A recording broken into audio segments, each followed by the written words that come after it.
Բարև ձեզ, Արևմտյան Հայաստանի հեռուստաընկերության հերթական լուրերն են։ Արևմտյան Հայաստանի Հանրապետության ազգային ժողովը կհրավիրեց ձեզ ապրիլ 24-ին։ Արևմտյան Հայաստանի Հանրապետության կառավարությունը կհրավիրեց ձեզ ապրիլ 27-ին Ձիձեռնագապեր։ Համշենցին դեռ գապրի 90-ամյա դատիկի հուշերը։ Հիմայալ Բաքուն կպահանջի անարգել մուտք Նախիջևան։ Ցեղասպանության ահասարսուր վկայությունը։ Հայերու դեմ իրականացված ցեղասպանության զոհերու հիշադակը հավերժացնող հուշաբադի վրա գաբելնա ևս 2 անուն։ Նովորսիսկի մեջ հայերու դեմ իրականացված ցեղասպանության զոհերու հիշադակին նվիրված միջոցառում տեղի կունենա։ Արևմտյան Հայաստանի Հանրապետության ազգային ժողովը կհրավիրի մասնակցելու 2025 թվականի ապրիլի 24-ին հայերու դեմ իրականացված ցեղասպանության զոհերու ոգեկոչման արարողության միասին անցնելու եւ ծաղիկներ խոնարհելու անմար գրագի շուրջ։ Հավաքը տեղի կունենա ժամը 11:30-ին Համալիրիկից, ուր գլա Արևմտյան Հայաստանի Հանրապետության դրոշը, որուն շուրջ հավաքվելով կմեկնարկի երթը։ Հարկանքով Արևմտյան Հայաստանի Հանրապետության ազգային ժողով։ Արևմտյան Հայաստանի Հանրապետության կառավարությունը եւ ազգային ժողովը կհրավիրեն ձեզ ներկա գտնվելու հայ ժողովրդի դեմ իրականացված ցեղասպանության զոհերու հիշադակի արարողության ազգային խորհրդի նախագահ Արմենակ Աբրահամյանի բարձր հովանու ներքո։ Արարողությունը տեղի կունենա Ձիձեռնագապերտի հուշահամալիրը 2025 թվականի ապրիլի 27-ին ժամը 12:30-ին այն պետություններու նկատմամբ, որոնք ճանաչել են Արևմտյան Հայաստանի մեջ իրագործված հայերու ցեղասպանությունը։ Ձակումով Համշենեն 90-ամյա դադիկը Գաբուդաչիա ու Պորցարու իր խոսքերով բացահայտ կպատմի համշենցիներու անցած ուղիի մասին։ Այս աշխարհը եկանք, ալինչ տեսանք, բացի վիշտե, ցավե ու աշխատանք է։ Մենք կխոսեինք համշենցիներով համշեներեն, թրքերեն չէինք գիտեր, հիմա արդեն թրքերեն ալ սորվեցանք։ Այս բարձ եւ հուզիչ խոսքերու մեջ կհնչե ոչ միայն անձնական, այլև ազգային ցավն ու ինքնության պահպանման պայքարը։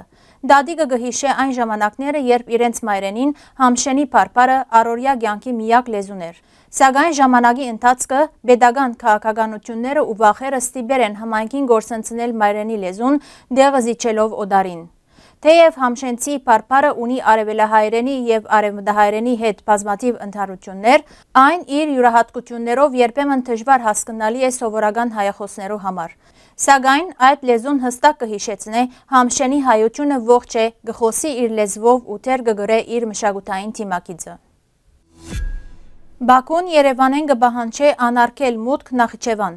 Այս միտքը հնչեցուցեր է Ադրբեջանի արտաքին գործերու նախարարը Սլովենիայի արտաքին գործերու նախարարի հետ համատեղ ասուլիսին։ Ըստ ադրբեջանական լրատվամիջոցներու դեղեցություններու նախարարը նշել է, որ խաղաղ համացայնակրի աշխատանքը ավարտած է մարտին եւ Ադրբեջանը հնարավորություն ունի եւս մեկ անգամ Հայաստանի հետ քննարկել գործընթացի վերջնական ավարտի իր օրինական ակնկալիքները։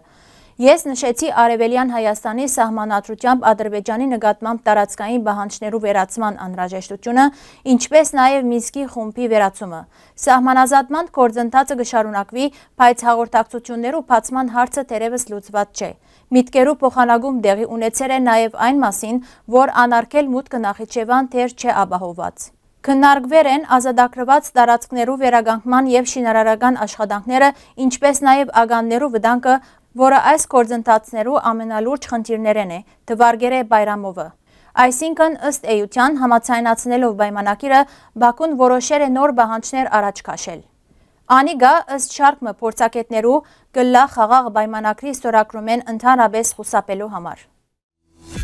1915 թվականի օգոստոսի 1-ին Սոֆիայի մեջ լույս տեսած Հայաստան երրորդյա թերթին մեջ հրապարակված կարճ լուրերը նորեն կբացահայտեն հայերու դեմ իրականացված ցեղասպանության սարսափեցնող իրականությունը։ Թերթը կտեղեկացնե, որ Սև ծովի ասիական ափերուն մոտ հայտնաբերվել են մեծ քանակությամբ հայ եւ հույն թիակներ։ Ականատեսներու վկայությամբ զոհերը նախ ենթարկվել են սոսկալի դանչանքներու, ապա նետվել են ծովը։ Թիակներեն շատերու ցերքերը եւ ոտքերը կապված եղել են, ինչը կվկայե, որ անոնց կանխամտածված կերպով սպաններ են։ Այսպիսի վկայությունները, որոնք դպակրվել են ցեղասպանության ընթացքին գործող հայկական մամուլին մեջ, պատմական փաստաթուղթեր են, վկայող Օսմանյան Թուրքիայի կողմէ pedagogan-օրեն ծրագրավորված բնաճնչման մասին։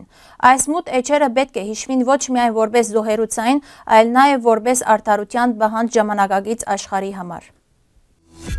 Հայերու ցեղասպանության զոհերու հիշադակը հավերժացնող հուշահամալիրի դարածքը գտնվող հուշաբադի վրա գավելնա ևս 2 անուն։ Հուշաբադի մեկ հատվածի վրա փորագրված են Օսմանյան գայսրության հայաշատ ավելի քան 5 տասնյակ մեծ ու փոքր քաղաքներու ու բնակավայրերու անունները, ուր գազմագերբված են հայ բնակչության գոտորածներն ու դեղահանությունները։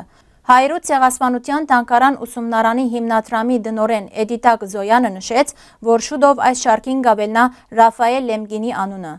Ռաֆայել Լեմգինը մեծ ներդրում ունեցել է ցեղասպանագիտության որպես գիտական առանցին ջուղի ձևավորման եւ զարգացման գործին մեջ։ Լեմգինին վերաբահված է ոչ միայն ցեղասպանություն, եզրույթի ստեղծումը եւ մասնակցությունը ցեղասպանության հանցագործությունը կանխելու եւ անոր համար բաժի մասին պայմանագրի գազման գործին, այլ նաեւ պատմության ընթացքին դեղի ունեցած տարբեր ցեղասպանություններու հիմնավոր ուսումնասիրությունը։ Հուշաբադին վրա իր դեղը կգտնեն նաեւ ֆրանսիացի ծովագալ Լուի դե Ֆյուրնեի անունը, որոնք գործողություններու շնորհիվ մուսալերան հերոսական ինքնապաշտպանության ժամանակ բռգվեր է շուրջ 4000 հայ։